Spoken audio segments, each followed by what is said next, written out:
have you seen this Dune popcorn bucket that's going by? We just talked about it. What do you make of it? I'm not gonna stick my hand in there. Like, I'm good. I'll starve for this movie.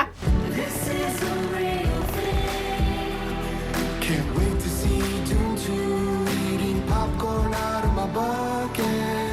I think it's super inventive, but no, I'm not gonna stick my hand in there. I'm not sure what Unless I'm getting a milk dud out of it, forget it. It's genius marketing because everyone is talking We're about talking it right about now. it, and that's all that matters. It's genius I'm gonna, marketing. yeah, just stick your hand in there just because we're talking about it. If I see a bunch of people in the theater with one of those freaking buckets in their hand, I'll be like, okay, you're an idiot. I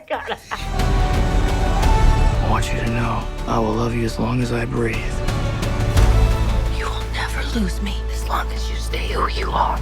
Gurney acts like a mentor to Paul in a lot of ways in the movie. Did that transfer over to life with you and Timothy? Like, You have to ask him that. I don't know. I Yeah. think he came up, I think in the beginning of Dune, he was so open and available and kind of in awe of the Yeah. whole thing. And it was Denis, and Denis had a cachet at that point, and Sicario and a rival. And But I think that, I don't know, you have to ask him because well, lifes. I think it's very, honestly, I think it paralleled our lives, his life, and the movies parallel. Very, very much. That is such a great point when you think about from one to now how we see. And how many his- years has it been? Because Dune 1 was pre-pandemic. So it was like, what, 2018? We did 2019 or something like that. It's 2024 and we're still at it. So there's been a big emotional trajectory for Young Timothy. Chalamet. Young Chalamet. What has been the most physically or emotionally challenging part of filming part 2 for you? But doing the sword fight for me was massively challenging Yeah. because just at 55, you know, you're sitting there and you're like, oh yeah, I can do this. And I've done this a bunch of times. And then you start to do it and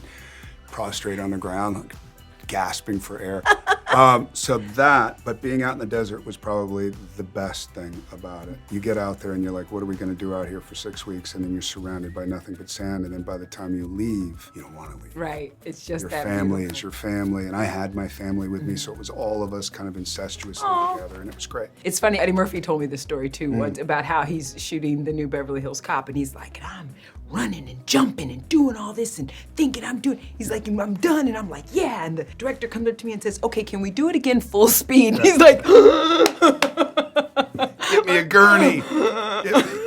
I can't. How old is he? 60? 61. But it's funny that you say that because it's like you're doing all this and then you're like, And you think in your head that it's all super quick, but it's not. It's Can not. we do it full speed? whose transformation was the most like wow for you to see in the movie? Was it Austin? Was it Sels? Okay. Austin. Feyd-Rautha, he's psychotic.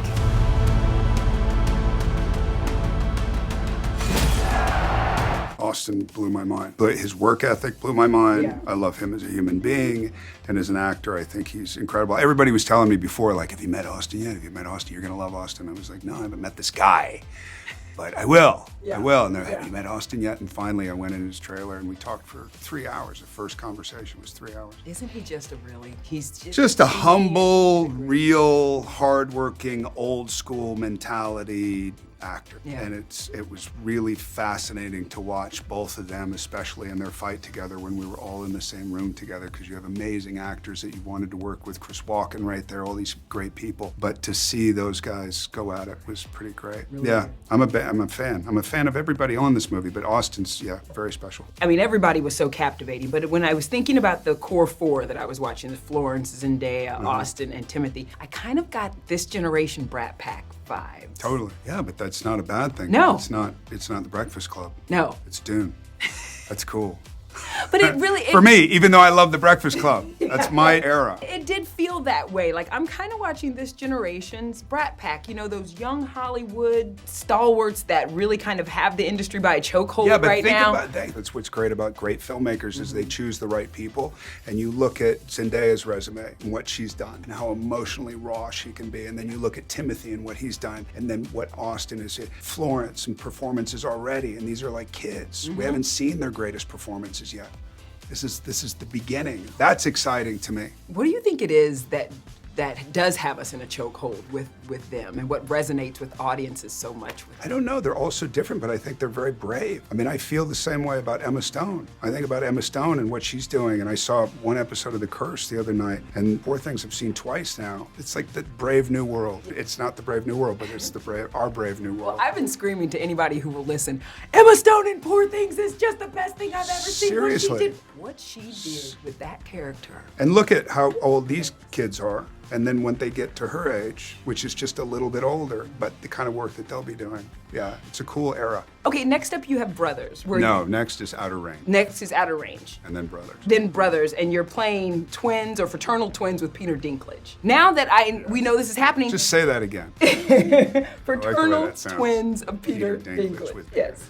Yes. There have been people now that it's like, now I can't unsee it. Now, yes, I get it. Yeah, that's why it happened. Because I looked at his head and I looked at my head and I was like, it's the same head. But that's true. Yeah, it is kind of. And then I kind of reached out to him and he was kind of thinking the same thing. I don't know if that's true. And I said, we have to work together. So I started to put this idea together that's like loosely based on my family. And he plays the alpha and I play the omega. And we have Glenn Close playing a version of my mother and all this kind of stuff. Yeah, it's cool, but yeah, we have the same size heads. That's all that matters. Now that it's happening, yes, I was like, that needs to happen and it needed to happen before. It's kind of I like realized. Dune, where the reason to see the movie is the popcorn bucket. And the reason to see Brothers is the similarities in these two guys. This popcorn bucket is gonna be the end of me. It's Not gonna be the end of Dune. Yeah, I know. Not gonna be the end of Dune.